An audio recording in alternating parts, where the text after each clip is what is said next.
نحمده ونستعينه ونستغفره ونؤمن به ونتوكل عليه ونعوذ بالله من شرور أنفسنا ومن سيئات أعمالنا من يهده الله فلا مضل له ومن يضلله فلا هادي له ونشهد أن لا إله إلا الله وحده لا شريك له ونشهد أن سيدنا وسندنا ونبينا وحبيبنا وحبيب ربنا وطبيبنا ومولانا محمدا عبده ورسوله أما بعد فأعوذ بالله من الشيطان الرجيم بسم الله الرحمن الرحيم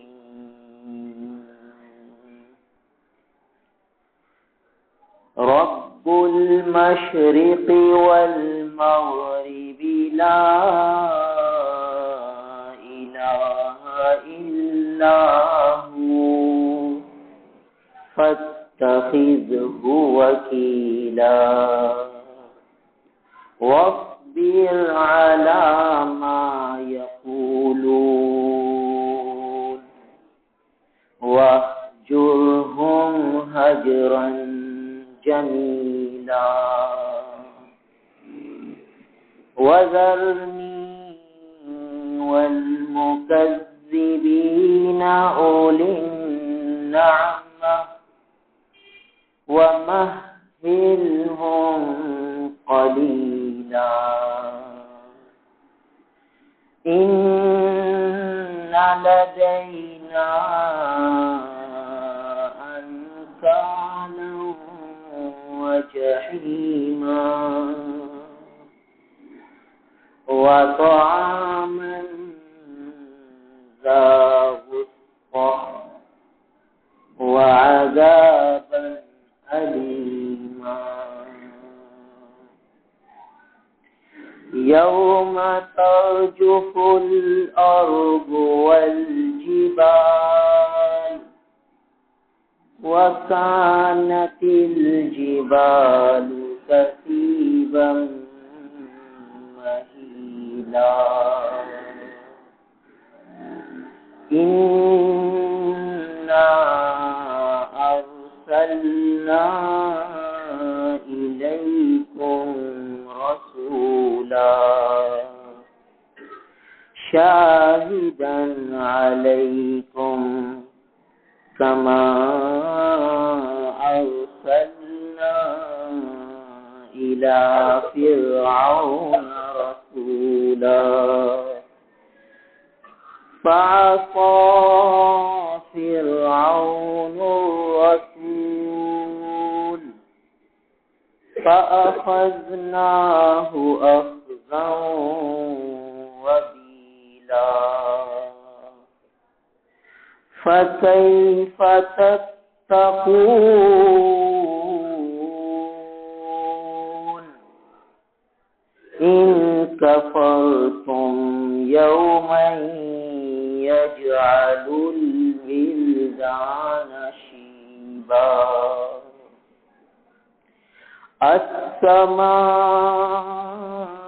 السماء منفطر به كان وعده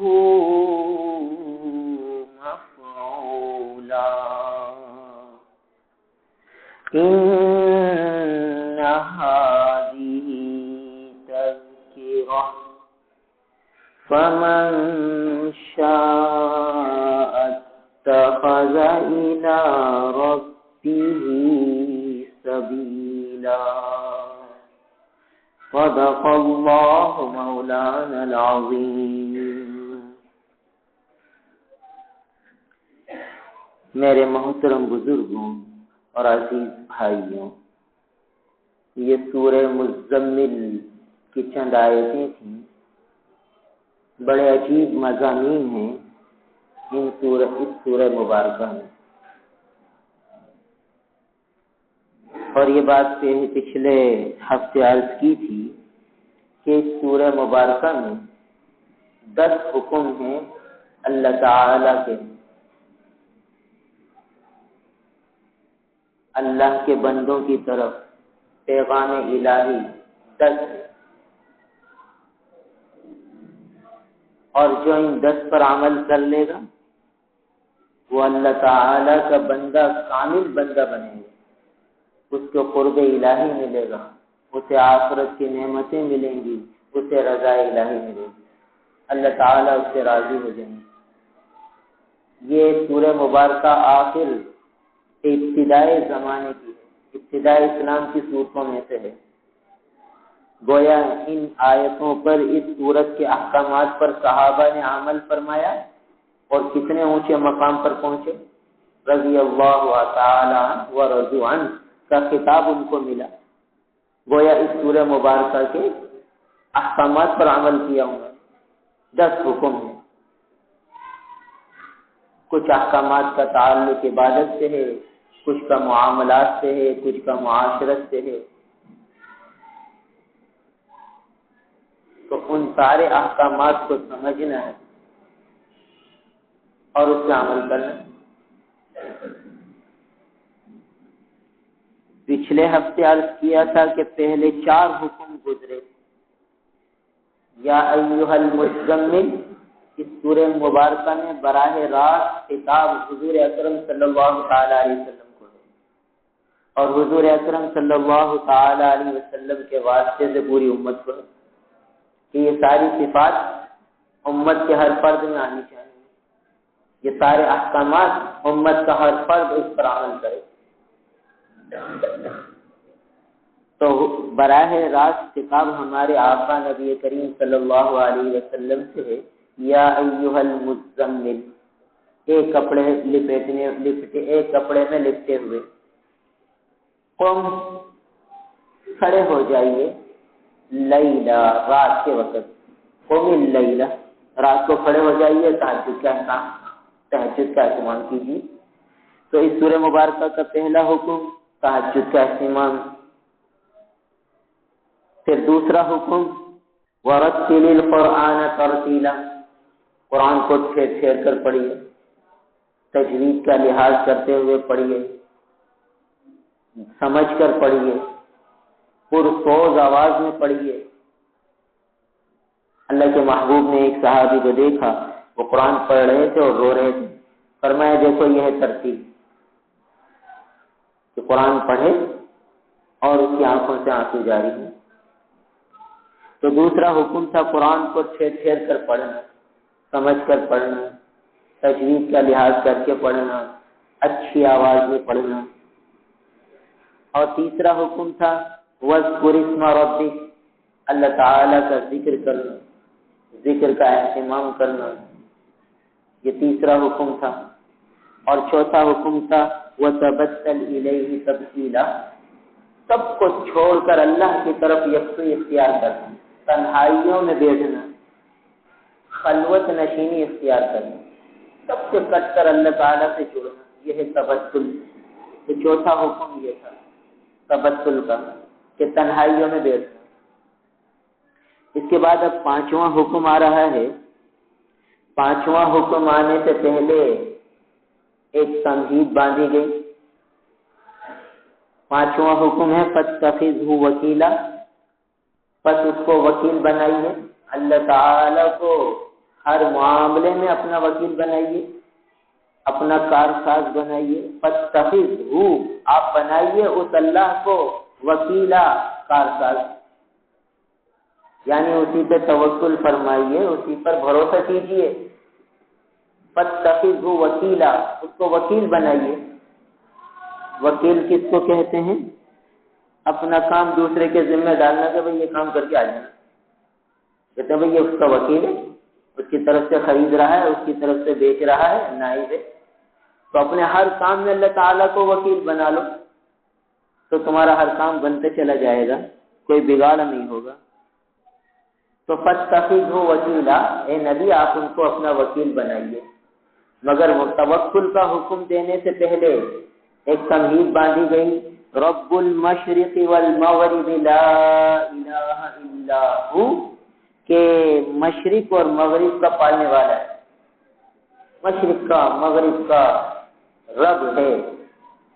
اور پہلے عرض کیا تھا کہ رب کے معنی ہیں جو موقع کی مناسبت سے عطا کرنے والا، جس کو جس چیز کی جب ضرورت وہ مہیا کرنے والا، جس کو جس چیز کی جب ضرورت ہو وہ چیز اس کو مہیا کرنے والا، یہ رب کے لفظ۔ دیکھیے چھوٹے بچے کی غذا کیسے ملتی ہے، 6 مہینے کی بچے کے لیے ماں کی چھاتیوں سے جو دودھ آتا ہے اس کی نوعیت جدا ہے، 1 دن کے بچے کے لیے جو دودھ آتا ہے اس کی نوعیت جدا ہے۔ بھینس کا بچہ پیدا ہوتا ہے، دیکھ لیجیے 2-3 دن بھینس کا دودھ کیسا ہوتا ہے، پھر اس کے بعد کیسے روٹین پہ آتا ہے۔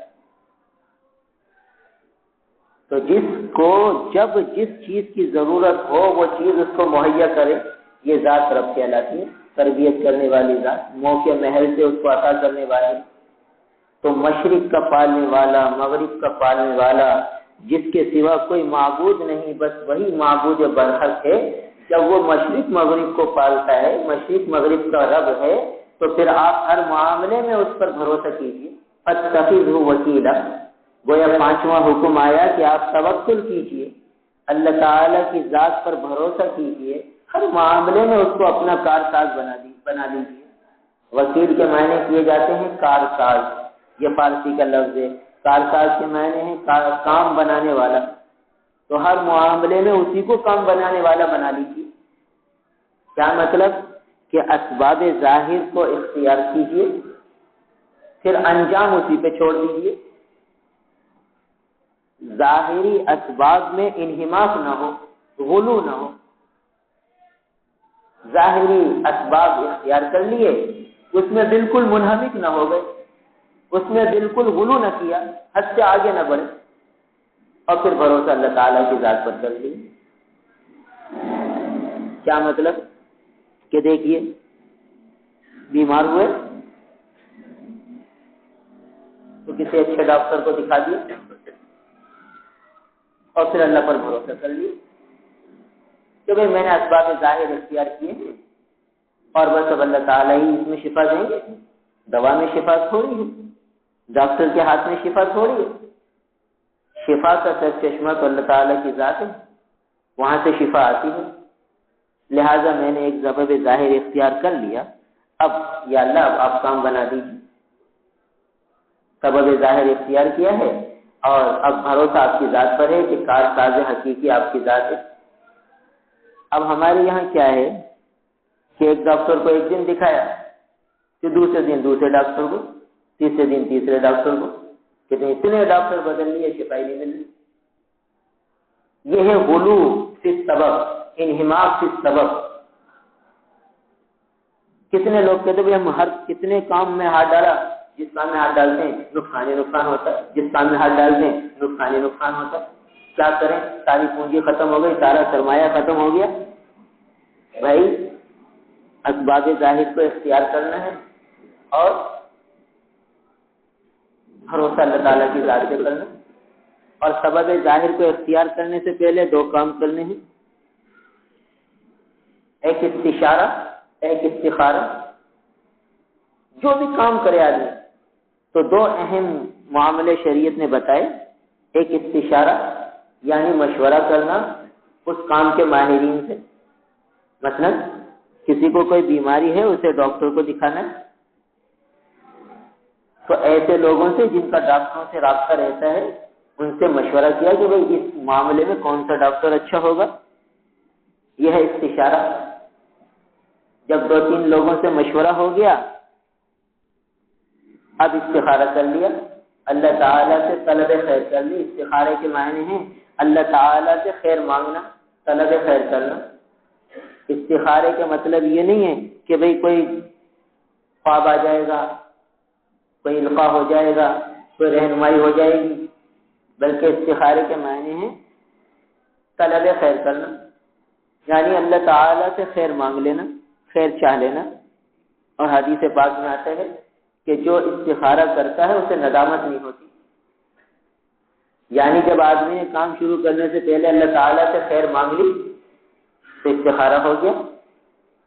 اور حضور اکرم صلی اللہ تعالی علیہ وسلم صحابہ کرام رضوان اللہ تعالی علیہ مجمعین کو استخارے کی دعا یاد کراتے تھے۔ ایسے عبداللہ ابن مسعود رضی اللہ تعالیٰ عنہ فرماتے ہیں کہ رسول اللہ صلی اللہ علیہ وسلم نے مجھے استخارے کی دعا اس طرح یاد کرائی جیسے التحیات یاد کرائی۔ التحیات نماز میں پڑھنا واجب ہے، تو حضور نے التحیات کی طرح دعائے استخارہ حضرت عبداللہ بن مسعود رضی اللہ تعالیٰ عنہ کو یاد کروائی۔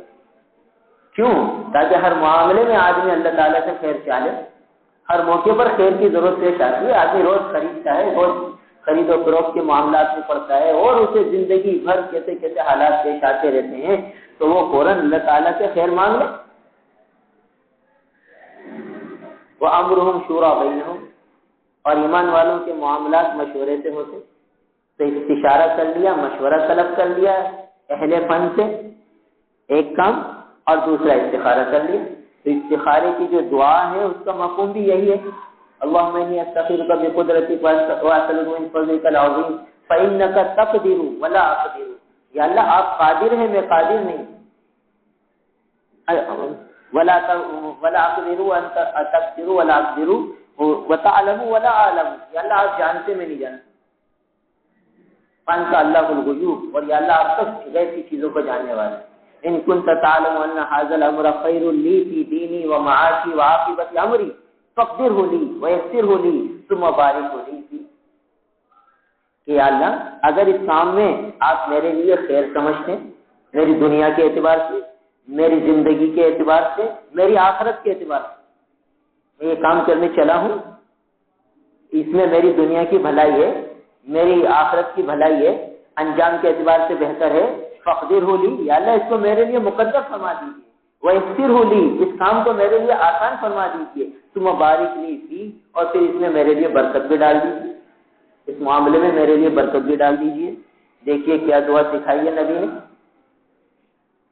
کتنے مسلمان ہیں جن کو یہ استخارے کی دعا یاد ہوگی، اور کتنا ضروری ہے اس دعا کو یاد کرنا۔ کہ عبداللہ بن مسعود رضی اللہ تعالیٰ تو یوں فرمائیں کہ حضور مجھے التحیات کی طرح استخارے کی دعا یاد کراتے تھے، اور صحابہ کرام سے ایسا نہیں ملتا ثبوت کہ وہ کسی معاملے میں حضور کے پاس آئے ہوں کہ اصل استخارہ کر کے بتا دیجئے کہ میں یہ کام کروں یا نہ کروں۔ ایسا کوئی ثبوت نہیں ملتا کہ کوئی صحابی آئے ہوں، حضور سے استخارہ کروایا ہو، پھر وہ کام کیا۔ مشورے کے لیے آتے تھے، استخارہ خود کرتے تھے، اس لیے کہ استخارہ خیر کی دعا ہے۔ تو مشورہ کیا، استخارہ کیا، اور پھر اپنا کام کر لیا، جو کرنا ہے کر لیا، اللہ تعالیٰ اس کام میں خیر ڈال دیں گے۔ ضروری تھوڑی ہے کہ جو ہماری چاہت ہے بس اسی میں خیر ہو، بعض اوقات خیر ہماری مرضی کے خلاف میں ہوتی ہے، یعنی جس کام میں ہم نے ہاتھ ڈالا اس میں نقصان ہوا، سمجھیے اس نقصان میں ہمارے لیے خیر ہے، اس لیے کہ ہم نے استخارہ کر کے اللہ سے دعا مانگی تھی کہ اللہ اس میں خیر ڈال دیجیے، آخرت کے اعتبار سے بھی، دنیا کے اعتبار سے بھی، فقدر ہولی ویسر ہولی ثم بارک لی فی، اور اس میں دنیا کے اعتبار سے بھی خیر ڈال دیجیے، آخرت کے اعتبار سے بھی خیر ڈال دیجیے۔ تو اب یہ ہو سکتا ہے یہ کام جس میں ہمیں نقصان ہوا، اگر اس میں فائدہ ہو جاتا تو یہ آخرت کے اعتبار سے پریشانی کی بات ہوتی، آخرت کے اعتبار سے نقصان اور خسارہ ہوتا، تو ہمیں خیر مل گئی چاہے نقصان کی شکل میں ہو۔ ہمیں کیا پتا کہ اس نقصان کے پیچھے کتنی خیریں ہمیں ملی ہیں، وہ تو اللہ تعالیٰ نے غیب میں چھپا رکھی ہے۔ تو اس لیے بندہ ہر معاملے میں یہ سمجھے کہ جب میں نے استخارہ کر لیا، استشارہ کر لیا، اب جو میں کام کروں گا بس اس میں اللہ تعالیٰ خیر ڈالیں گے، وہ کام شروع کر دے، اب انجام پر توکل۔ سبب ظاہر اختیار کر کے اللہ کی ذات سے بھروسہ کر لیا کہ اللہ آپ کارساز حقیقی ہے، آپ نے اپنے محبوب کو حکم فرمایا تھا فاتخذوا وکیلا، اسی کو ہر کام میں وکیل بنائیے. تو اب ہم نے یا اللہ آپ کا بھروسہ کر لیا، یہ کام میں نے کر لیا. شادی بیاہ کا معاملہ ہو، کوئی خرید و فروخت کا معاملہ ہو، کوئی لین دین کا معاملہ ہو، کوئی زندگی کے مرحلے میں کوئی صورتحال پیش آئی، ہر معاملے میں اللہ تعالیٰ کی ذات سے بھروسہ. یہ ہے توکل. اور اسباب ہی کے پیچھے پڑ جانا، اس میں منہمک ہو جانا، اس میں غلو اختیار کرنا، مسبب الاسباب کو بالکل بھول جانا، پھر پریشانی ہوتی ہے. لہذا آدمی کہتا ہے میں نے کتنے ہی کاموں میں ہاتھ ڈالا، ہر کام میں مجھے نقصان ہو گیا. ارے بھائی سب سے پہلے جس کام میں ہاتھ ڈالا اس میں استخارہ کیا تھا.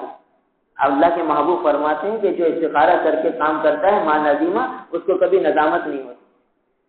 تو اس کو جو ندامت ہو رہی ہے، جو نقصان اور خسارہ اٹھانا پڑ رہا ہے، یقیناً اس نے استخارہ نہیں کیا، اور استخارہ کیا ہے پھر بھی اس کو نقصان ہو رہا ہے، تو یہ اس کے لیے خیر کی بات ہے، اس نقصان میں اس کے لیے خیر چھپی ہوئی. تو ایک بات کہ آدمی استشارہ، کوئی بھی کام کرنا چاہے تو استشارہ مشورہ کر لیا، استخارہ اللہ تعالیٰ سے خیر طلب کر لی، اور پھر وہ کام کر لیا، پھر اس کام میں لگا رہے جب تک کہ بالکل ہی ایسے اسباب ہو جائیں کہ اس کام میں آگے بڑھنے کا کوئی موقع ہی نہ رہے، ہر طرف سے راستہ بند نظر آئے، پھر کہیں جا کے دوسری صورت اختیار کرے.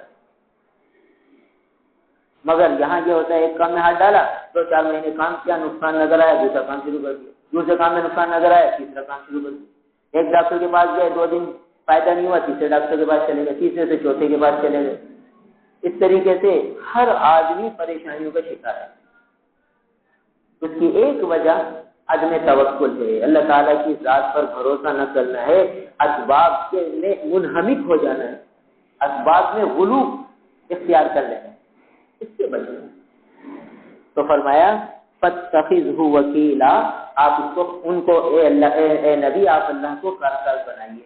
فاتخذ بنائیے اس اللہ کو وکیلا، اپنا کارساز، ہر معاملے میں اپنا وکیل بنا لیجیے، کام بنانے والا بنا لیجیے. بس جو ہر معاملے میں اللہ پر بھروسہ کرے گا، اللہ کو وکیل بنا لے گا، بس اس کا کام بن جائے، یقیناً بنے گا. اس کام میں اللہ تعالیٰ وکیل بن جائیں، کام بنانے والے بن جائیں، تو وہ کام بگڑے گا تھوڑی. خالق حقیقی وہ کام بنا رہے تو پھر بگڑ کیسے سکتے؟ تو اس سورہ مبارکہ کا 5واں حکم توکل کا ہے. پھر 6واں حکم وَاصْبِرْ عَلَىٰ مَا يَقُولُونَ، اے نبی آپ صبر فرمائیے ما یقولون، جو یہ مشرک اور کافر کفار مکہ جو کچھ کہتے ہیں، طنز کرتے ہیں، طعنہ دیتے ہیں، مخالفت کرتے ہیں، ان کی باتوں پر آپ صبر فرمائیے. وَاصْبِرْ عَلَىٰ مَا يَقُولُونَ، جو کچھ یہ کہتے ہیں. اللہ کے محبوب بڑی پرسوز انداز میں، درد بھرے انداز میں ان کی آخرت کی خیر چاہتے تھے، بڑے تڑپتے تھے ان کی خیر آخرت کی بھلائی کے لیے. اور وہ اللہ کے رسول کو ساحر کہتے تھے کہ آپ جادوگر ہیں، آپ بھائی بھائی میں اختلاف کرا دیتے، آپ ماں بیٹے میں اختلاف کرا دیتے ہیں، آپ تو جادوگر ہیں. اب ایک آدمی اتنی سامنے والے کے لیے تڑپتا ہو کہ اس کی آخرت بن جائے، اور وہ سامنے والا جواب نہیں کہ آپ تو جادوگر ہیں، تو کیا چوٹ پڑتی ہوگی دل پر. اور کوئی کہتا آپ تو کاہن ہیں، آپ کے پاس تو جنات آتے ہیں، شیاطین آتے ہیں، آپ کو بتاتے آپ کاہن ہیں. کوئی کہتا آپ مجنون ہیں، بھئی آپ تو الیاذ باللہ دیوانے ہیں، پتہ نہیں کیسی کیسی الیاذ باللہ پاگلوں جیسی باتیں کر رہے ہیں. کیا آخرت، کیا اللہ تعالیٰ، کیا مرنے کے بعد کی زندگی، عجیب باتیں کرتے ہیں. تو اللہ کے محبوب تو انہیں آخرت کی بھلائی بتلاتے تھے، جنت دوزخ کے تذکرے فرماتے تھے، اور وہ الیاذ باللہ کہتے کہ آپ مجنون ہیں. اب یہ کیسی باتیں تھی جو دل کو توڑنے والی. اللہ کے محبوب کو حکم ہے وقت، یہ معاشرت کا حکم آ رہا ہے. احکامات معاشرت، رہن سہن کے دوران صبر کرنا، برداشت کرنا، اور اللہ کے محبوب کے واسطے سے پوری امت کو ہے حکم وقت دیر صبر کیجیے. آج جو گھروں میں لڑائی جھگڑے ہیں اس کی ایک وجہ عدم صبر ہے. بھائی نے کچھ کہہ دیا، بڑے بھائی نے کچھ کہہ دیا، چھوٹے بھائی سے برداشت نہ ہوا، اس نے پلٹ کر ایسا جواب دیا کیا لامان والحفیظ، حالانکہ حکم یہ تھا کہ بڑا بھائی باپ کی جگہ ہے، کچھ کہہ دے برداشت کر دو، صبر۔ اللہ اپنے محبوب سے فرما رہے کہ آپ صبر کیجیے۔ اور یہ تو ایک دنیاوی معاملہ ہے، مگر دیکھیے چھوٹا بڑے کے سامنے، بڑا چھوٹے کے سامنے، باپ بیٹے کے سامنے، بیٹا باپ کے سامنے، ماں بیٹی کے سامنے، بیٹی ماں کے سامنے، ساس بہو کے سامنے، ساس بہو ساس کے سامنے، شوہر بیوی کے سامنے، بیوی شوہر کے سامنے، صبر کی صفت ہمارے معاشرے میں ختم ہو گئی۔ اسی لیے لڑائی جھگڑے فسادات عام ہو گئے۔ تو صبر کس کو کہتے ہیں؟ صبر کی فضیلت کیا ہے؟ ان اللہ مع الصابرین، اللہ تعالیٰ کی معیت ملتی ہے صبر کرنے والوں، اللہ تعالیٰ کی معیت نصیب ہوتی ہے صبر کرنے والوں، اور واستعینوا بالصبر والصلاۃ، اللہ کی مدد آتی ہے صبر کے ساتھ۔ تو جو صبر کر لیتا ہے تو پھر اللہ کی مدد شامل حال ہوتا ہے۔ حدیث پاک میں آتا ہے کہ دو آدمیوں میں جھگڑا ہو جائے اور ایک آدمی حق پر ہو، حق بجانب ہو، مگر وہ جھگڑا ختم کرنے کے لیے صبر کر جائے اور اپنا حق چھوڑ دے، حالانکہ لے سکتا ہے اپنا حق بجانب ہے، وہ کہتا ہے کیا جھگڑا بڑھے گا، بات بڑھے گی، چلو چھوڑو ختم کرو قصے کو، جاتا ہے تو جانے دو، حق بجانب ہے پھر بھی چھوڑ دیتا ہے اپنا حق، کس وجہ سے؟ تاکہ جھگڑا ختم ہو جائے۔ یہ صبر ہے، صبر ہی تو کر رہا ہے، صبر نہ کرتا کہ نہیں اپنا حق لوں گا۔ آج ہمارے پاس بہت سے دارالاسلام میں مسائل لے کر آتے ہیں لوگ میراث کے کہ مفتی صاحب آپ مسئلہ لکھ دیجیے، ہم اپنا حق پورا لینا چاہتے ہیں، ایک پائی چھوڑنا نہیں چاہتے، اور دوسرے کی ایک پائی لینا نہیں چاہتے، مگر اپنا بھی ایک پائی چھوڑنا بھی نہیں چاہتے، کسی کی لینا نہیں چاہتے تو چھوڑنا بھی نہیں چاہتے۔ اب یہ بات جھگڑے کی ہوتی ہے، چھوڑ دو، صبر کر لو، دستے سے چھوڑ دو۔ اب جو جا رہا ہے بھائی کے پاس ہی جا رہا ہے، بہن کے پاس ہی جا رہا ہے، اپنے خون ہی ہے تو غیر تو نہیں ہے، میراث کے مسئلے میں معاملہ اپنے کے پاس ہی تو جا رہا ہے۔ جو بھائی کے پاس جا رہا ہے تو بھائی کو غیر چھوڑیے، اجنبی چھوڑیے۔ کتنے پیسے آدمی دوسروں کو لٹا دیتا ہے، دوستوں پہ لٹا دیتا ہے، مگر یہ بھائی کے پاس جا رہا ہے، تھوڑا سا ایسا کہتا ہے نہیں ایک انچ میں اپنے بھائی کو نہیں دے سکتا، اپنا حق پورا وصول کرنا چاہتا ہے، تو یہاں جھگڑے بڑھتے ہیں۔ تو حدیث پاک میں آتا ہے کہ حق بجانب ہے، اپنا حق لے سکتا ہے، مگر جھگڑا ختم کرنے کے لیے وہ کہتا ہے چھوڑو رہنے دو، میں نہیں لیتا اپنا حق۔ تو اللہ تعالیٰ جنت کے بیچ میں اسے محل عطا فرمائیں گے، جنت کے بیچ میں محل مل جائے گا۔ فانی دنیا کو چھوڑ رہا ہے، لا فانی دولت مل رہی ہے، پانی کو چھوڑ رہا ہے، لا پانی لے رہا ہے، کتنا نفع کا سودا کر رہا ہے، صبر کی برکت سے ہو رہا ہے یہ سودا، اور صبر نہیں ہے تو یہ سودا نہیں ہو سکتا۔ کہتا ہے ایک پائی نہیں چھوڑوں گا، لے کے رہوں گا، اور لے گا تو اسے آخرت میں محل تھوڑی ملے، پانی لے گا، لا پانی چھوڑ رہا ہے، کتنا بڑا اہم کانا سودا کر رہا ہے۔ تو آج کتنے جھگڑے ہیں، عدالتوں میں چلے جائیے، بھائی بہن کے جھگڑے چل رہے ہیں میراث پر، بھائی کے جھگڑے چل رہے ہیں۔ اگر صبر آ جاتا تو اللہ تعالیٰ کی معیت مل جاتی، ان اللہ مع الصابرین، اور واستعینوا بالصبر والصلاۃ، مدد طلب کرو، استعانت طلب عون کرو، اللہ تعالیٰ کی مدد حاصل کرو صبر کے ذریعے۔ تو جو صبر کر لیتا اس کو اللہ کی مدد مل جاتی، اللہ تعالیٰ کی معیت مل جاتی، فانی دنیا جاتی، لا فانی آخرت کی دولت مل جاتی۔ اور جب اللہ کی مدد شامل حال ہو گئی تو اللہ تعالیٰ دنیا میں بھی نوازے، یعنی جو ایسا آدمی کو محروم ہوتا ہے تو اللہ تعالیٰ اور غیب سے نوازے، اور غیب سے۔ تو صبر آج ہمارے معاشرے سے ختم ہو گیا، اور صبر کا مستقل حکم دیا گیا۔ اللہ تعالیٰ اپنے محبوب سے فرمائے وصبر، صبر کیجیے، اور دوسری جگہ فرمایا واستعینوا، مدد طلب کرو بالصبر والصلاۃ، صبر کے ذریعے، نماز کے ذریعے۔ ہم میں سے کون ہیں جو صبر کے ذریعے مدد حاصل کرتے ہیں اللہ تعالیٰ کی؟ برداشتی نہیں۔ تو صبر کے معنی علماء نے لکھے ہیں کہ اپنی خواہشات کو دبانا اور شریعت کے حکم کو مقدم کرنا، اپنی خواہشات نفسانی کو دبا لینا اور شریعت کے حکم کو مقدم رکھنا، یہ صبر ہے۔ چاہے وہ اطاعت کے کرنے کا کام ہو چاہے نہ کرنے کا کام ہو۔ کیا مطلب کہ دیکھیے صبح سو رہا ہے، فجر کی نماز کا وقت ہے، سردی کا زمانہ ہے اور گرم بستر میں سویا ہوا ہے، اب حکم آ گیا کیا الصلاۃ خیر من النوم، حی علی الصلاۃ حی علی الفلاح۔ اب نفس کا تقاضا، نفس کی خواہش تو یہ ہے کہ یار سوئے رہو، صبح اٹھیں گے پڑھ لیں گے، کیا ہو گیا، رات دیر سے سوئے ہیں اور ابھی ہمت بھی نہیں ہے، سب ٹھنڈی ہے، گیس بھی نہیں آ رہا، پانی بھی ٹھنڈا ہے، چلو چھوڑ دو، یہ خواہش نفس ہے۔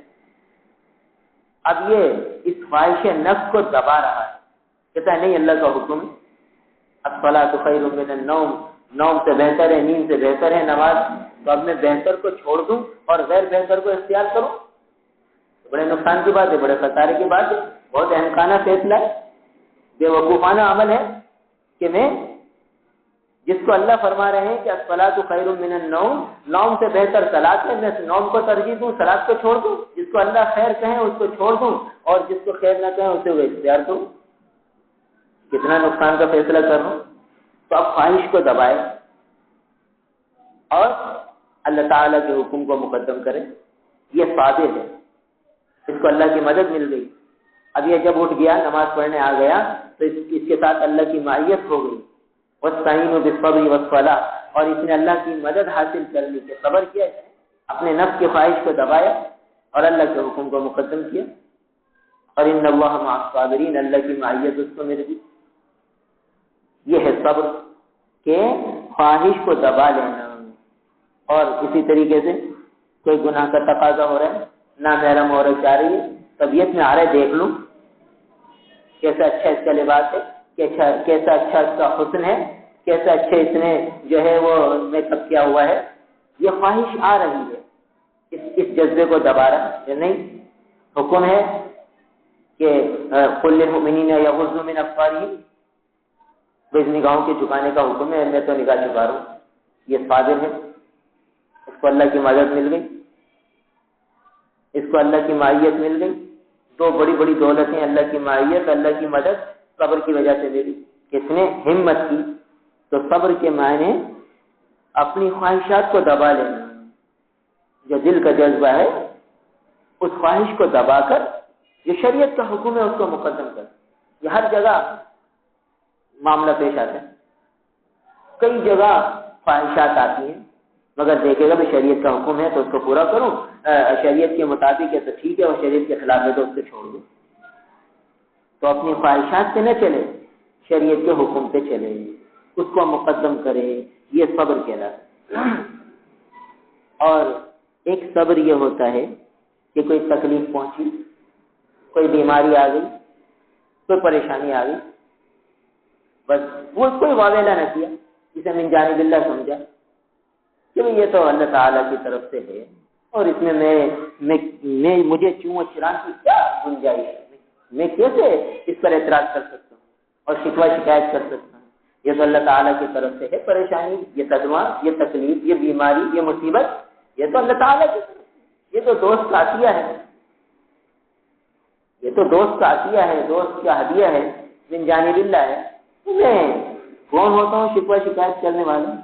تو جو اس حادثے پر، مصیبت پر، بیماری پر کوئی شکوہ شکایت نہیں کرتا، حالانکہ دل کی خواہش تو یہ تھی کہ جزا فضا کرے، جیسے بہت سے لوگ کیا ہم ہی رہ گئے تھے اس صدمے کے لیے، کیا ہم ہی اس مصیبت کے لیے رہ گئے تھے، الیاذ باللہ، ایسے جملے بول جاتے ہیں کہ اللہ تعالیٰ کو اور کوئی نہیں ملا، ہم ہی ملے تھے، ایسا صدمہ ہم نے ڈال دیا، ایسی مصیبت ہم پر آ گئی، ویسے ہی ہم مصیبتوں کے مارے تھے، ایک اور مصیبت آ گئی۔ بہت سے لوگ یہ بعض اوقات کلمہ کفر بن جاتے ہیں اور آدمی دائرہ اسلام سے خارج ہو جاتا ہے۔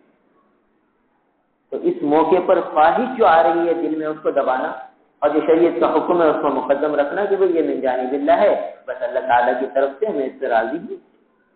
تو حدیث پاک میں آتے ہیں جس کا مفہوم ہے کہ جو شخص بلاؤں پر، صدموں پر، مصیبتوں پر شکوہ شکایت نہیں کرتا، پی جاتا ہے، تو یہ تو اللہ تعالیٰ کی طرف سے ہے، میں کیا کر سکتا ہوں، مجھے کیا شکوہ شکایت کا حق ہے۔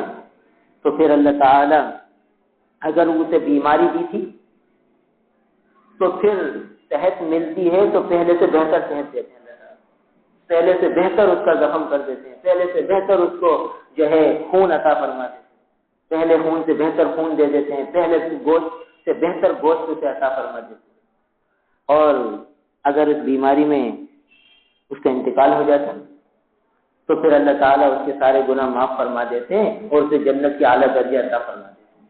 کہ صبر کیا تھا تو اپنی خواہشات کو دبا لینا، شریعت کے حکم کو مقدم کرنا، یہ صبر کہلاتا ہے۔ تو ہم میں سے ہر ایک جائزہ لے کہ بھئی اس حکم پر ہم کتنا عمل کر رہے ہیں، اور اس حکم پر عمل نہ کرنے کی وجہ سے ہمارے معاشرے میں، ہمارے گھروں میں، ہمارے خاندانوں میں کتنا بگاڑ آیا ہوا ہے۔ یہ صبر کی صفت، صبر کا حکم ساتھ میں آ جائے، نند میں آ جائے، بھاوج میں آ جائے، بہو میں آ جائے، شوہر میں آ جائے، بیوی میں آ جائے، تو گھر کیا جنت نظیر بن جائے۔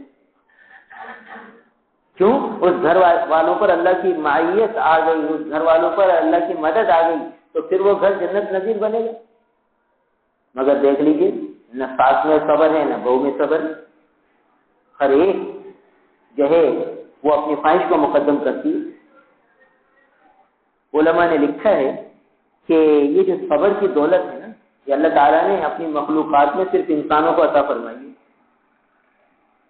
نہ جانوروں میں ہے یہ دولت، یہ صفت نہ فرشتوں میں ہے، فرشتوں میں بھی یہ صفت نہیں ہے صبر، اس لیے کہ ان میں تو اللہ تعالیٰ خواہشات نفسانی کا مادہ ہی نہیں، خواہش کا مادہ ہی نہیں، جو حکم مل گیا لا یعصون اللہ ما امروا ویفعلون ما یؤمرون، تو لگے گئے سجدے میں، تو سجدے میں پڑے گئے، ان کے دل میں خواہش ہے ہی نہیں کہ سجدے سے سر اٹھاؤں یا تھکن محسوس ہو گئی، برسوں سے سجدے میں پڑے گئے تو پڑے گئے، ان کو یہ محسوس ہی نہیں ہو رہا کہ مجھے کوئی تھکن ہے، کہ یہ خواہش ان کے دل میں رکھی نہیں اللہ تعالیٰ نے، یہ جذبے رکھے ہی نہیں، کوئی سیان میں ہے، کوئی رکوع میں ہے، کوئی جس کام میں جس کو لگا دیا اس کام میں لگا ہوا، رزق رسانی کے لیے فرشتے آتے ہیں، وہ کاموں میں لگے ہوئے ہیں، تو لگے ہوئے، جو کام جس کے ذمہ ہے وہ اس کام میں لگا ہوا ہے، نہ تھکتا ہے نہ کچھ نافرمانی کرتا ہے۔ تو اب بتائیے، ان میں یہ خواہش نہیں تو ان کے لیے صبر بھی نہیں، تو صبر کی صفت ان میں ہے ہی نہیں۔ اور اسی طرح جانوروں میں بھی خواہش ہے، تو جو خواہش ہے بیچارے پوری کرتے ہیں۔ کیا مطلب؟ جانوروں میں بھی صبر نہیں ہے، تو جہاں دیکھا منہ مار لیا، یہ نہ دیکھا کہ اپنا ہے یہ پرایا ہے، جائز ہے ناجائز ہے، حلال ہے حرام ہے، یہ اس سے کوئی غرض نہیں۔ دیکھیے بلی ہے، رات کو گھر میں آئی تو اس نے دیکھا کہ بھئی یہاں جو ہے دودھ پڑا ہوا، اب بلی کو اس سے کوئی غرض نہیں ہے کہ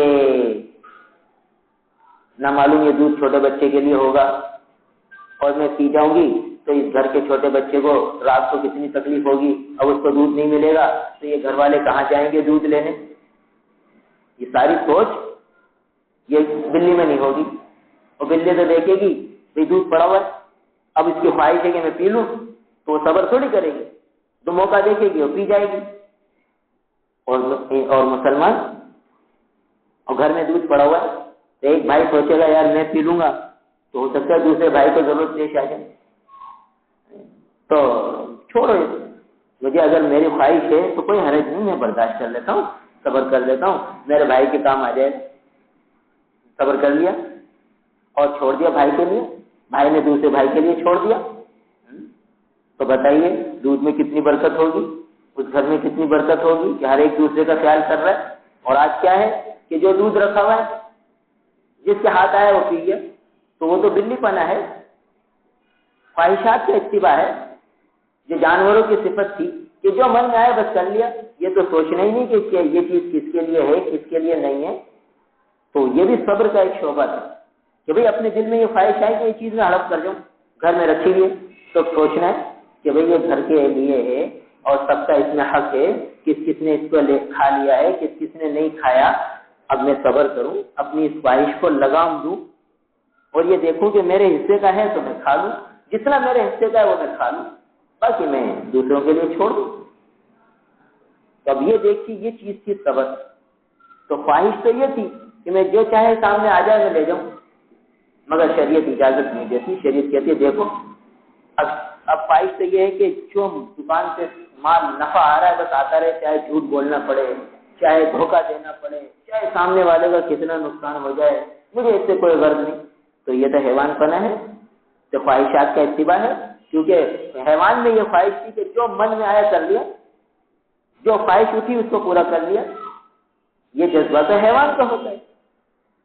گائے نے دیکھا کہ بھئی جہاں چارہ نظر آیا کھا گئی، اس سے یہ غلط تھوڑی ہے کہ یہ چارہ پتہ نہیں آدمی نے اپنے بکرے کے لیے رکھا ہوا ہے یا کسی کے لیے رکھا، اس نے تو منہ مارا کھا لیا۔ اس کو یہ سوچنا ہے ہی نہیں کہ بھئی یہ حلال ہوگا میرے لیے، حرام ہوگا میرے لیے، جائز ہوگا ناجائز ہوگا۔ یہ صفت تو اللہ تعالیٰ نے انسان کو دی تھی کہ بھئی جب مال آ رہا ہے تو دیکھے کہ بھئی یہ جائز طریقے سے آ رہا ہے تو اسے حاصل کر لوں، ناجائز طریقے سے تو صبر کر لوں، اپنی خواہش کو لگام دے دوں، روک لوں اپنے دل کو کے جذبے، اس جذبے کو مار دوں کہ بھئی وہ جذبہ تو یہ کہ بھئی مل جائے مجھے مال، مگر دیکھا کہ بھئی شریعت کے اعتبار سے یہ صحیح نہیں تو میں نے اپنے جذبے کو لگام دے دی، تو یہ صابر ہے۔ جب یہ صابر ہے تو اس کو اللہ کی معیت ملے گی، اللہ کی مدد ملے گی۔ لہذا دیکھ لیجیے جو لوگ حلال حرام کی تمیز نہیں کرتے تو وہ کروڑوں میں کھیلتے ہیں مگر سکون نہیں ملتا، اور جو حلال حرام کا لحاظ رکھتے ہیں وہ ہزاروں کی ان کے پاس ہوتی ہے، زیادہ لاکھوں کروڑوں میں نہیں کھیل پاتے بیچارے، تو پرسکون ہوتا ہے کہ بھئی حلال ہے، تھوڑا ہے، چلو اللہ کا فضل ہے۔ اور جو بس مال آنا چاہیے تو بعض اوقات اس جذبے سے جو موجود مال ہے وہ بھی ختم ہو جائے، تو خواہش حرص ایسی بڑھتی ہے، خواہشیں ایسی بڑھتی ہیں کہ بس وہ جیسے کہ جوا کھیلنے والا آدمی کہتا ہے ایک بازی اور لگا دوں تو جتنا مال ہے ڈبل ہو جائے، یا آر یا پار، اس کی خواہش دیکھیے اس کا سارا مال لے ڈوبتی ہے۔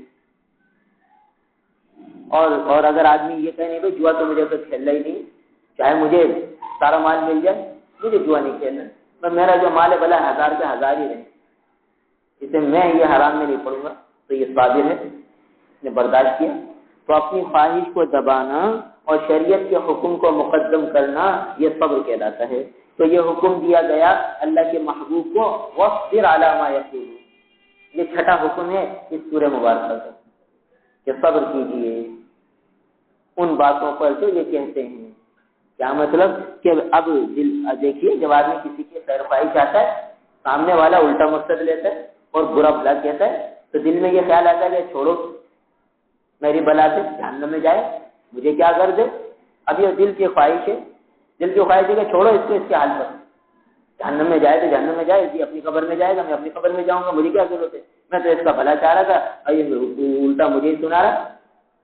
تو یہ دل کی خواہش ہے، یہ دل کا جذبہ ہے، اس کو روکنا ہے، اس کو برداشت کرنا ہے، اور پھر خیر خواہش سے اسے دین کی طرف لانا ہے۔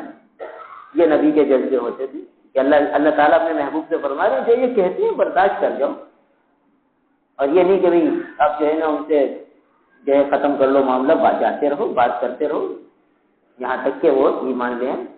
ہاں جہاں کچھ امید نہ ہو، بلکہ یہ ہو کہ اگر ہم ان سے تعلق رکھیں گے تو اور ہمارے دین کا نقصان ہوگا اور یہ ہمیں ہمارے دین سے ہٹا دیں گے۔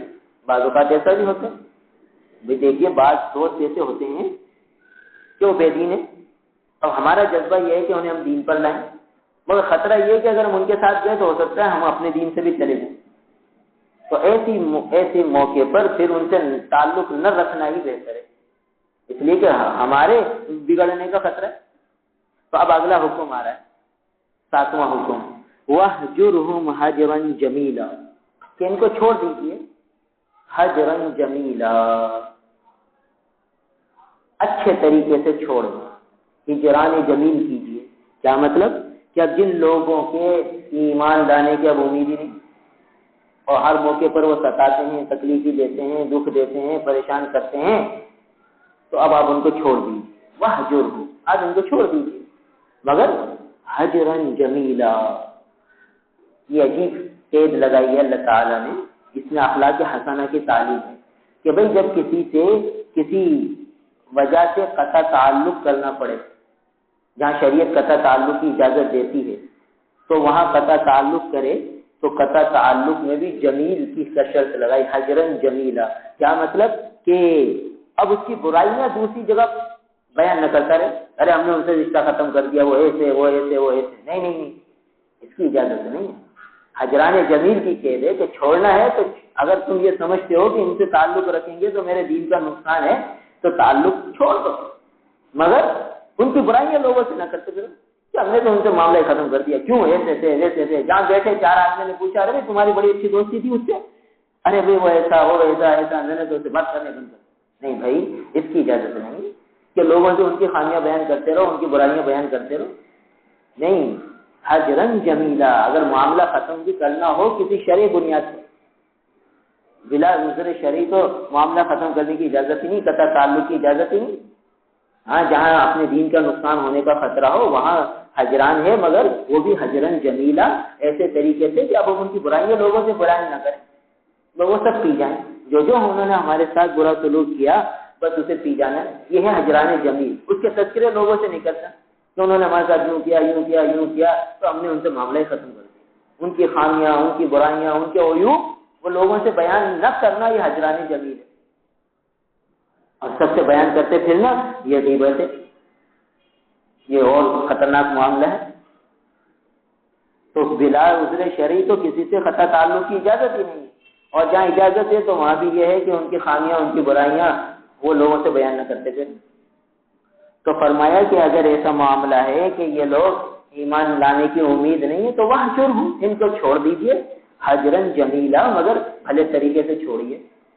اللہ تعالیٰ اپنے محبوب سے فرما رہے ہیں، یہ حسن معاشرت اور حسن اخلاق کی تعلیم ہے کہ کسی دشمن کی بھی برائیاں نہیں کرنی۔ کسی سے اگر کوئی معاملہ ختم ہوا ہے، اب آج کیا ہوتا ہے، دو شریک تھے اور شراکت ختم ہو گئی، اب شراکت ختم ہو گئی تو کیا ہوا، اب وہ ایک شریک دوسرے کی برائیاں کر رہا ہے، دوسرا پہلے کی برائیاں کر رہا ہے، جہاں دیکھو جو وہ اپنے دوستوں میں بیٹھ کر اس کی برائیاں کر رہا ہے، وہ اپنے دوستوں میں بیٹھ کر اس کی برائیاں کر رہا ہے، تو یہ کیسا ختم کیا ہے معاملہ؟ تو غیبتوں کے دروازے کھل گئے دونوں طرف، کہیں طلاق ہو گئی تو کیا ہوا، اب لڑکی والے لڑکے والوں کی، لڑکے کے خاندان کی اور نامعلوم کس کی برائیاں شروع کر دیں، اور لڑکے والے لڑکی والوں کی، لڑکی والوں کی، اور نامعلوم کن کی برائیاں، جس جنس کا لڑکی والوں سے تعلق ہے وہ سب برے ہو گئے۔ جب منگنی کی تھی، جب رشتہ کیا تھا تو ان سے بہتر کوئی انہیں نظر ہی نہیں آ رہا تھا، اور آج طلاق ہو گئی تو ان سے برا انہیں کو دنیا میں کوئی نظر نہیں آتا، اور ہر ایک دونوں طرف سے برائیاں، خامیاں بیان کی جاتی ہیں۔ تو یہ حجران جمیل نہیں ہے، یعنی کہیں طلاق کا معاملہ پیش آئے تو سرحوہن سراحا جمیلا، قرآن نے عجیب قید لگا دی کہ طلاق کا معاملہ بھی ہو تو کیا کرو، سراحا جمیلا، بھلے طریقے سے اس کو چھوڑو۔ کیا مطلب، کیا اس کی برائیاں، اس کی خامیاں لوگوں سے کہتے نہ پھرو، میں نے اس طرح اس وجہ سے اس کو طلاق کی، اس وجہ سے میں نے چھوڑ دیا، نہیں، بھلے طریقے سے چھوڑو، خوشگوار طریقے سے چھوڑو۔ لہذا عجیب شریعت نے حکم دیا کہ جب طلاق ہو جائے تو بیوی شوہر کے گھر میں عدت گزارے، عدت کا سارا خرچہ شوہر بھرے، پھر جس دن عدت پوری ہو اس دن شوہر اس کو ایک کپڑے کا جوڑا دے اور رخصت کرے اور معافی تلافی کرے، اور مہر نہیں دیا تو مہر دے، اور اگر جو ہماری فوجی کوتاہی ہو گئی معاف کر دو، اور وہ شوہر سے معافی مانگے اور بس ختم ہو گیا معاملہ۔ نہ ادھر سے نفرت ہو نہ ادھر سے نفرت ہو، یہ سمجھے کہ من جانب اللہ ایک معاملہ تھا، اس بچی کا رزق اس گھر میں اتنا ہی تھا، ختم ہو گیا۔ نہ لڑکی والے لڑکے والوں کی برائیاں بیان کریں، نہ لڑکے والے لڑکی والوں کی برائیاں بیان کریں۔ تو یہ شریعت کے حکم سے دیکھیے، ہمارے یہاں حجران ہوتا ہے تو کیسا ہوتا ہے، بس ایک دوسرے کی بس برائیاں شروع ہو جاتی ہیں۔ تو اللہ تعالیٰ اپنے محبوب سے فرما رہے ہیں کہ حجران کرنا پڑے تو حجرن جمیلا کرنا، یعنی ان کی برائیاں، ان کی خامیاں دوسروں سے نہ بیان کرتے پھرنا۔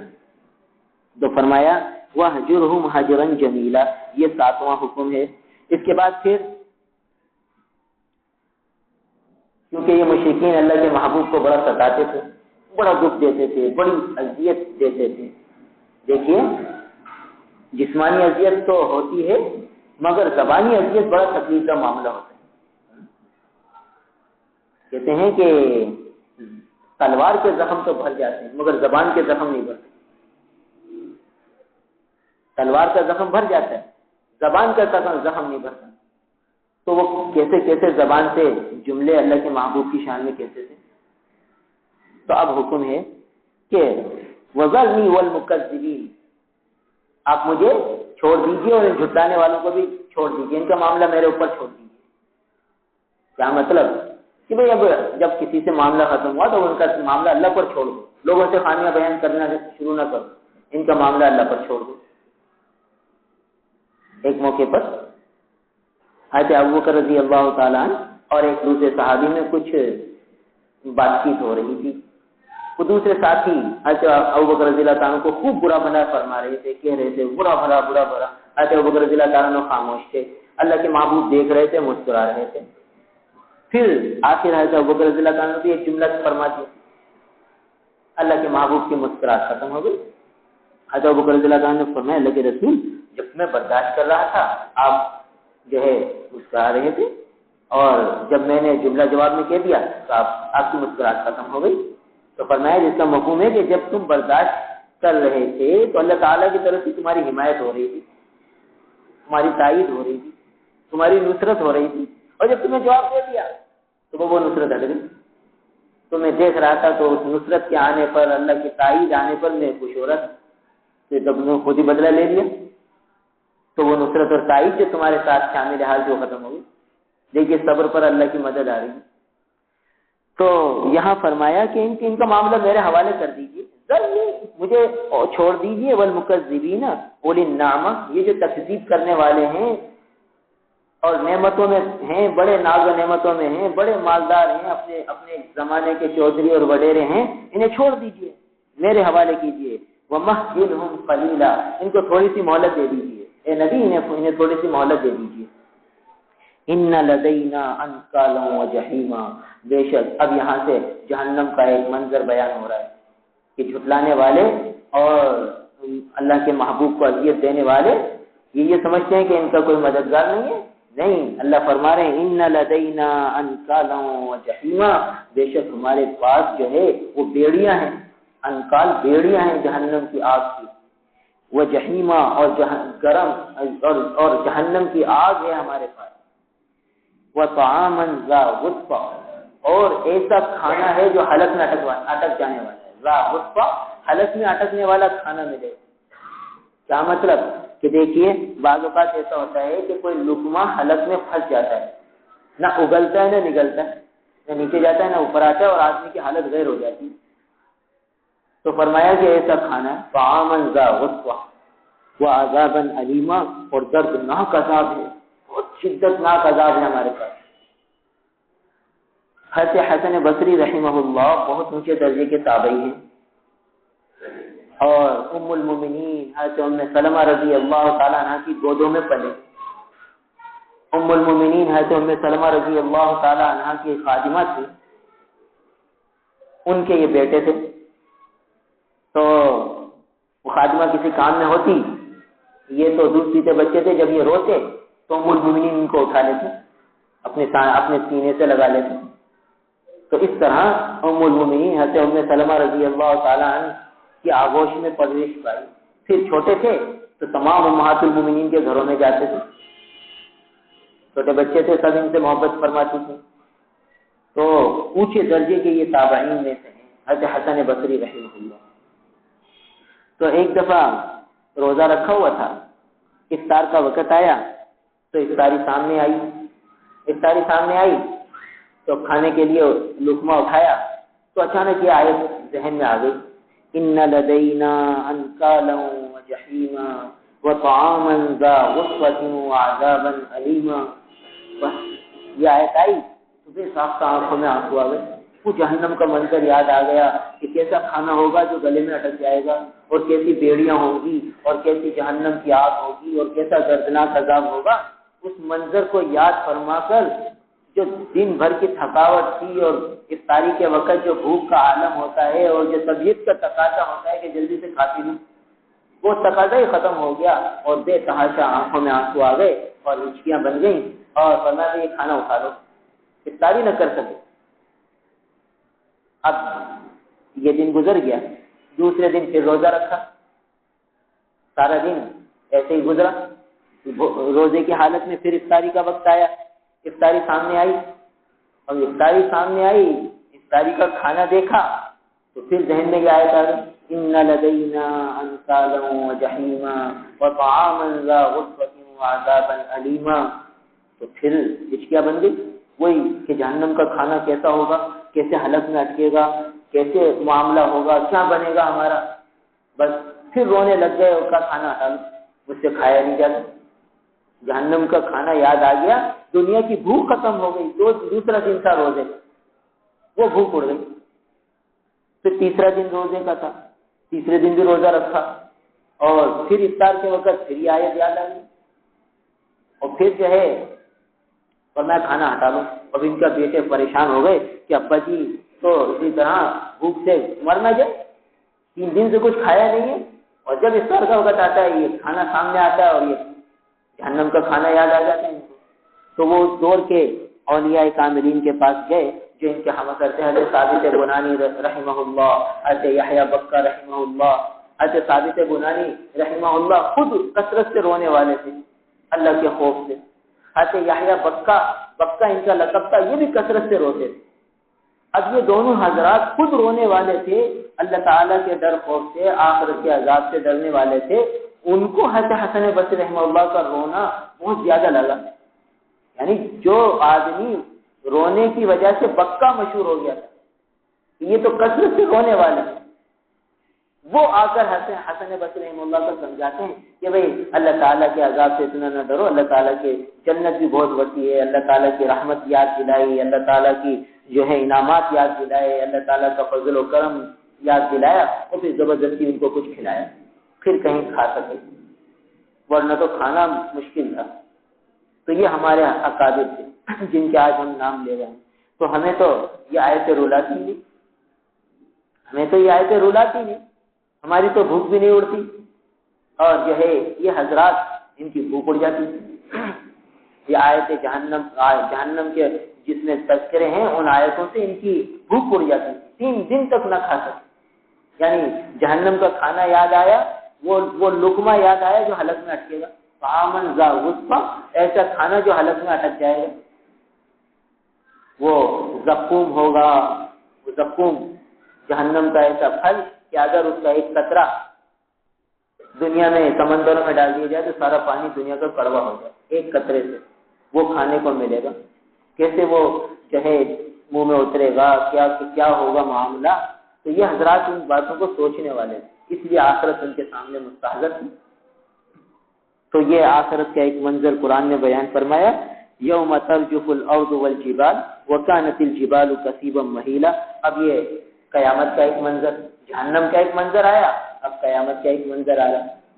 تو بہرحال یہ 7 حکم یہاں تک آئے، تہجد کا اہتمام، قرآن کی تلاوت، اور اللہ تعالیٰ کے ذکر کا اہتمام، اور تنہائی اختیار کرنا، اللہ تعالیٰ کو ہر معاملے میں وکیل بنانا، اور صبر کرنا، اور حجران جمیل کرنا، اور جو ہے یہ 7۔ اس کے بعد جنت تو جہنم کا تذکرہ، اور پھر قیامت کا تذکرہ، اس کے بعد 3 احکامات اور ہیں۔ انشاءاللہ اگلے ہفتے بات ہوگی۔ اللہ تعالی ہم سب کو عمل کی توفیق۔ الحمدللہ رب العالمین والعاقبۃ للمتقین والصلاة والسلام علی رسولہ محمد وآلہ واصحابہ اجمعین۔ اللہم انت السلام ومنک السلام تبارکت یا ذا الجلال والاکرام۔ اللهم إنا نسألك العفو والعافية في الدين والدنيا والآخرة۔ نستغفر الله ونتوب إليه، نستغفر الله ونتوب إليه، نستغفر الله ونتوب إليه۔ یا اللہ ہمارے تمام گناہوں کو معاف فرما دیجئے۔ یا اللہ ہمارے کسی گناہ پر ہمارا مواخذہ نہ فرمائیے۔ یا اللہ کسی گناہ پر ہماری پکڑ نہ فرمائیے۔ یا اللہ سر سے پاؤں تک گناہوں میں ڈوبے ہوئے ہیں، ہمیں معاف فرما دیجئے۔ نستغفر اللہ ونتوب الیہ، نستغفر اللہ ونتوب الیہ، نستغفر اللہ ونتوب الیہ۔ یا اللہ سورہ مزمل میں جو آپ نے احکامات دیے ہیں، یا اللہ اس پر پورا عمل کرنے کی توفیق عطا فرما دیجئے۔ یا اللہ صحابہ کرام رضوان اللہ تعالی علیہم اجمعین کو بھی آپ ہی نے عمل کی توفیق دی تھی، وہ ان احکامات پر عمل کر کے آپ کے پیارے بن گئے، آپ کے محبوب بن گئے۔ یا اللہ آپ نے بھی توفیق دے دیجئے۔ یا اللہ اپنے فضل و کرم سے یہ سعادتیں ہمارا مقدر بنا دیجئے۔ آپ کی اطاعت، آپ کی فرما برداری میں ہماری زندگی بسر ہونے لگے۔ یا اللہ ہماری زندگی کا ایک لمحہ بھی آپ کی نافرمانی میں نہ گزرے۔ یا اللہ آپ کی معصیت میں ہماری پلک بھی نہ جھپکے، یا اللہ ہر لمحہ آپ کی اطاعت، آپ کی فرمانبرداری، آپ کے محبوب کے اتباع میں گزر جائے۔ یا اللہ یہ سعادتیں ہمارا مقدر فرما دیجیے، ہمیں دین پر چلنا، شریعت پر چلنا، سنتوں پر چلنا آسان فرما دیجیے، اپنے محبوب صلی اللہ تعالیٰ علیہ وسلم کا کامل اتباع نصیب فرما دیجیے، اپنے محبوب کی محبت ہمارے قلب و جگر میں پیدا فرما دیجیے۔ یا اللہ روئے روئے میں آپ کے محبوب کی کامل محبت عطا فرما دیجیے، آپ کے محبوب کا کامل اتباع نصیب فرما دیجیے، اپنا تعلق، اپنی معرفت نصیب فرما دیجیے۔ یا اللہ صفات حسنہ سے ہمیں مزین فرما دیجیے، سارے رضائل سے ہمیں پاک کر دیجیے، صاف کر دیجیے، ہمارے دلوں کا تزکیہ فرما دیجیے۔ یا اللہ ہمارے دلوں کو پاک صاف کر دیجیے، جیسے آپ کے محبوب و مقبول بندوں کے دل ہوتے ہیں۔ یا اللہ ایسا پاک صاف ہمارا دل بنا دیجیے، اپنے معرفت کے نور سے ہمارے دلوں کو منور فرما دیجیے۔ یا اللہ اپنی معرفت کے نور سے ہمارے قلوب کو منور فرما دیجیے، اپنی محبت سے ہمارے دلوں کو بھر دیجیے۔ یا اللہ محروم نہ فرمائیے، یا اللہ محروم نہ فرمائیے، قدم قدم پر ہماری دستگیری فرما دیجیے، ہماری تربیت فرما دیجیے، ہماری اصلاح فرما دیجیے، ہماری تمام کوتاہیوں کو معاف فرما دیجیے۔ ہم میں سے جو دنیا سے ہمارے عزیز اقارب رشتہ دار والدین اساتذہ میں سے جو دنیا سے رخصت ہو چکے ہیں، یا اللہ ان کی پوری کامل مکمل مغفرت فرما دیجیے، ان کو درجات عالیہ عطا فرما دیجیے، اپنے قرب خاص سے انہیں نوازیے، ان کی قبور پر اپنے خاص رحمتیں نازل فرما دیجیے۔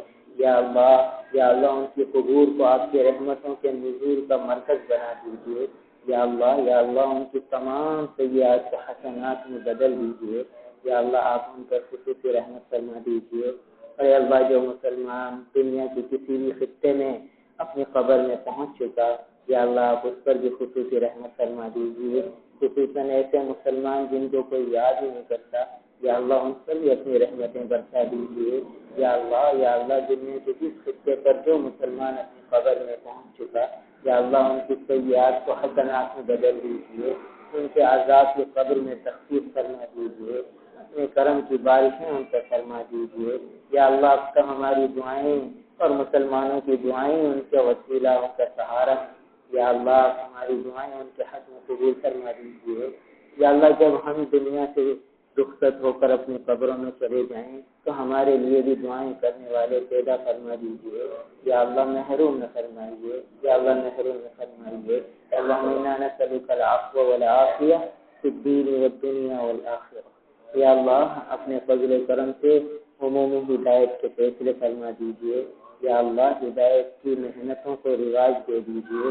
یا اللہ یہ لوگ آپ کی کتنے مسلمان جماعتوں میں نکلے ہوئے ہیں، آپ کی دین کی محنت کی نسبت سے اپنے گھروں کو چھوڑا ہوا، اپنے کاروباروں کو چھوڑا ہوا، اپنے راحت آرام کو چھوڑا ہوا، یا اللہ آپ کے گھر میں آرام کر رہے، آپ کے بندوں سے آپ کی نسبت سے مل رہے، یا اللہ ان کی محنتوں کو قبول فرما دیجیے، بارآور فرما دیجیے۔ یا اللہ ہدایت کا ذریعہ بنا دیجیے، ان کی محنتوں کو قبول فرما کر انہوں نے ہدایت کے فیصلے فرما دیجیے۔ اتنی جماعتیں بچاری پیدل چل رہی ہیں، یا اللہ قریہ بستی بستی آپ کے دین کو لے کر، آپ کے پیغام کو لے کر یہ لوگ نکلے ہوئے ہیں، یا اللہ سب کی محنتوں کو قبول فرما لیجیے، سب کے مجاہدوں کو قبول فرما لیجیے، رد نہ فرمائیے، اپنی ناراضگی کو دور فرما لیجیے۔ یا اللہ اپنی ناراضگی کو دور فرما لیجیے۔ یا اللہ خصوصی رحمت کاملہ نازل فرما دیجیے۔ مجاہدین اسلام جہاں جہاں آپ کے دین کی نسبت سے اپنی جانیں پیش کر رہے، یا اللہ ان کی بھرپور مدد و نصرت فرما دیجیے، تائید غیبی ان کے شامل حال فرما دیجیے، دشمنان اسلام کو شکست کے پاس دے دیجیے، اور مجاہدین کو یا اللہ فتح کامرانی عطا فرما دیجیے۔ اللهم انا نسألك من خير ما سألك منه نبيك محمد صلى الله عليه وسلم، ونعوذ بك من شر ما استعاذك منه نبيك محمد صلى الله عليه وسلم، أنت المستعان وعليك البلاغ ولا حول ولا قوة إلا بالله۔ اللهم هذا الدعاء وعليك الإجابة، وهذا الجهد وعليك التكلان، ربنا تقبل منا إنك أنت السميع العليم، وتب علينا إنك أنت التواب الرحيم، وصلی اللہ تعالی علی خیر خلقہ محمد وآلہ وأصحابہ اجمعین آمین برحمتک یا